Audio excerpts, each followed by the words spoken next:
Friends, ఈరోజు మన recipe వచ్చేసి అరటికాయ బజ్జీలు. సో ఈ అందమైన నేచర్ని చూస్తూ ఎంజాయ్ చేస్తూ అరటికాయ బజ్జీలు తిందాం రండి. ఇంకా ఆలస్యం ఎందుకు, అవి ఎలా తయారు చేయాలో చూద్దాం రండి. ఓకేనా? ఎంతోమంది ఎన్నో రకాలుగా చేసుకుంటారు, కానీ ఈ రకంగా చేసుకుంటే పిల్లలు పెద్దవాళ్ళు కూడా హ్యాపీగా తినచ్చు. అది ఎలా చేయాలో చూద్దాం రండి. ఓకేనా? సరే రండి. ముందుగా ఒక అరటికాయని స్లైస్ కింద కట్ చేసుకుని ఇలా పక్కన పెట్టుకుందాం. దాని తర్వాత ఒక గిన్నెలో శనగపిండిని వేసుకుందాం. అది క్వాంటిటీ తగ్గట్టుగా, అంటే ఒక కాయ అయితే ఒక రకంగా వేసుకోవాలి, 2 కాయలు అయితే కొంచెం ఎక్కువ వేసుకోవాలి, 3 కాయలు అయితే ఇంకొంచెం ఎక్కువ వేసుకోవాలి. దాంతోపాటు కొంచెం ఉప్పు, కొంచెం సోడా, చిటికెడు సోడా వేసుకుందాం. ఎందుకంటే కొంచెం లైట్గా అది ఉబ్బాలి కాబట్టి. దాని తర్వాత వాటర్ వేసుకుని కలుపుకోవాలి. వాటర్ కొంచెం కొంచెంగా కలుపుకుంటూ దాన్ని మెత్తగా చేసుకోవాలండి. ఎందుకంటే కొంచెం గట్టిగా ఉందనుకోండి, ఆ స్లైసెస్ మనం కట్ చేసిన స్లైసెస్ అన్నది అందులో ములగదు గట్టిగా ఉంటే. అందుకని కొంచెం కొంచెం వాటర్ పోసుకొని కొంచెం అది గొజ్జుగా ఉండేట్టుగా చూసుకోవాలి. ఎందుకంటే మనం కట్ చేసిన పీస్ ఉంది చూసారు, అది అందులో ములగాలి. అప్పుడే కొంచెం మనకి బాగుంటుంది అన్నమాట.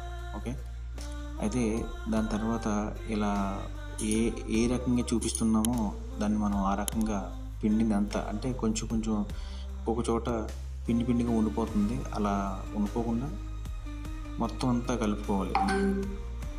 దాని తర్వాత స్టవ్ మీద బాండీ పెట్టుకుని అందులో ఆయిల్ పోసుకొని వేయించుకోవాలి. అంటే కాక ఉండాలన్నమాట. వేయించుకోవడం అంటే కొంచెం కాక ఉండాలి. అందులో మనం ఏదన్నా జల్లెడి గిన్నె పెట్టుకొని వేరుశెనగ గుళ్ళని అందులో అలా వేసుకోవాలి.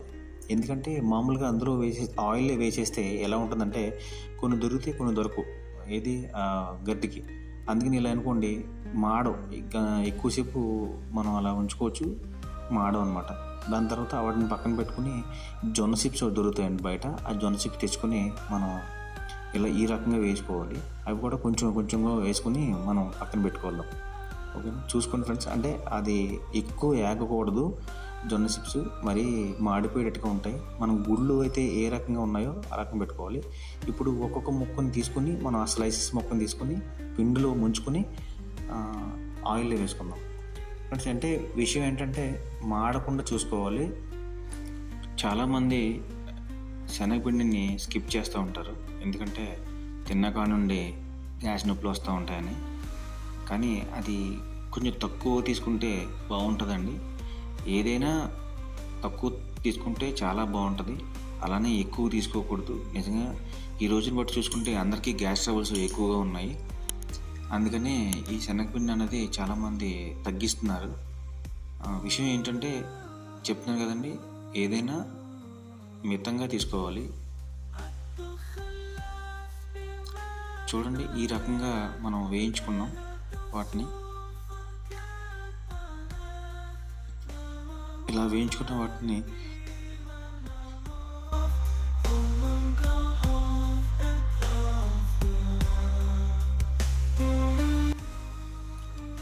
సమపాళ్ళలో ఉడికినవి చూసుకుని మనం పక్కన జల్లెడి గిన్నెలో వేసుకుందామండి.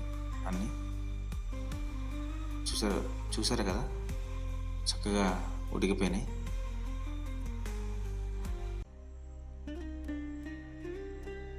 చాలా అందంగా వస్తున్నాయండి బజ్జీలు అయితే, సూపర్గా వేస్తుంది.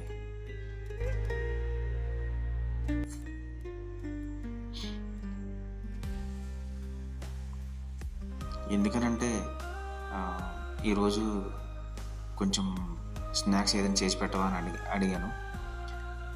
సరే చేసి పెడతాలే అని చెప్పి అంది. నాకు అరటికాయ బజ్జీలు కావాలన్నాను. ఇలా చేస్తుంది అనమాట.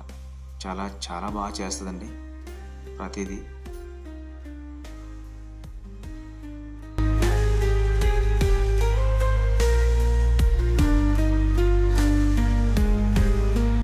చూసారా ఫ్రెండ్స్, ఇక్కడ చూపించిన వాటిలో ఉల్లిపాయలు, వేరుశెనగ గుళ్ళు, జొన్న చిప్స్, నిమ్మకాయ, కొత్తిమీర అంతా అయిపోయింది కదా ఫ్రెండ్స్. ఇలా మనం కట్ చేసుకొని ఇలా పెట్టుకుని కొత్తిమీర కూడా అలా పైన గార్నిష్ చేసుకుంటే చాలా బాగుంటుంది. మనం ఎందుకంటే దాంతోపాటు జొన్న చిప్స్ కూడా వేసుకుంటాం కాబట్టి వేరుశనగ గుళ్ళు మంచిదే, జొన్న చిప్స్ కూడా మంచిదే. అలా నిమ్మకాయ పిండుకొని తింటా ఉంటే అబ్బా అస్సలు దేవుడు దిగి రావాల్సిందేనండి నిజంగా. చూడండి ఈ రకంగా పెట్టుకుని మనం మొత్తం అన్నిటికీ పెట్టుకుని ఒక పక్కన పెట్టుకున్నాం. ఇంకా తయారైపోయినట్టే, చూద్దాం రండి. ఈ రకంగా మనం గార్నిష్ చేసుకోవాలి.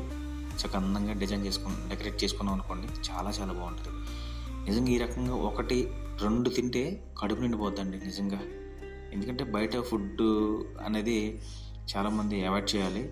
ఇలా ఇంట్లో ప్రిపేర్ చేసుకుంటే చాలా చాలా మంచిది. ఎందుకంటే వాళ్ళు ఏమేమి కలుపుతారో, ఏ ఆయిల్స్ వాడతారో కూడా తెలియదు. అందుకనే అందరికీ గ్యాస్ ట్రబుల్ వస్తూ ఉంటాయి. ఓకేనా ఫ్రెండ్స్?